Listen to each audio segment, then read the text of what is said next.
ఆవు యొక్క పేడ మూత్రం దానికి వ్యర్థం, కానీ సూక్ష్మజీవులకు అది అద్భుతం. అది వ్యర్థం కాదు సార్, అర్థం.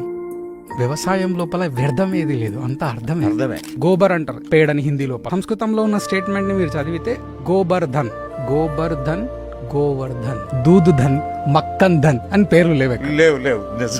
శ్రీకృష్ణ భగవానుడి యొక్క చరిత్ర మీరు చూడండి. వేణుగానంతోనే గోవుల్ని గోపికల్ని కట్టిపడేసే అతన్ని మించిన మ్యూజిషియన్ ఎవరు? ఇప్పుడు కోర్టు ఎట్లా రక్షిస్తుందో, ఆయన చిన్నప్పుడే ఆవులను రక్షించడానికి రాక్షసులతో యుద్ధాలు చేసిండండి. శ్రీకృష్ణ భగవానుడు 5 తలల ఆదిశేషునిపై నిలబడినటువంటి ఐడల్ మీరు చాలా ప్రదేశాలలో చూస్తారు. అది ఆయన ఆవుల కోసం ప్రయత్నం చేసిండు.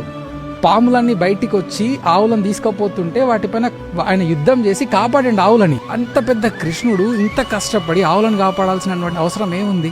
ఆవు యొక్క ధర్మాన్ని తెలిసి ఇప్పుడు మనం ఎట్లా మాట్లాడుకుంటున్నామో, కొన్ని వేల యుగాల క్రితము ఆవుల యొక్క ఇంపార్టెన్స్ గురించి మాట్లాడుకున్నటువంటి 2 మహానుభావులు, ఒకడు కృష్ణుడు, ఇంకొకడు బలరాముడు. ఈ భారత ఉపఖండానికి కీర్తి తీసుకొచ్చినటువంటిది ఆవు. ఒక జంతువుకి ఇంత పెద్ద ఖ్యాతిని మీరు కట్టబెడుతున్నారు. మానవుడు పుట్టిన దగ్గర నుంచి చచ్చే వరకు వీటి యొక్క వినియోగం ఉంది.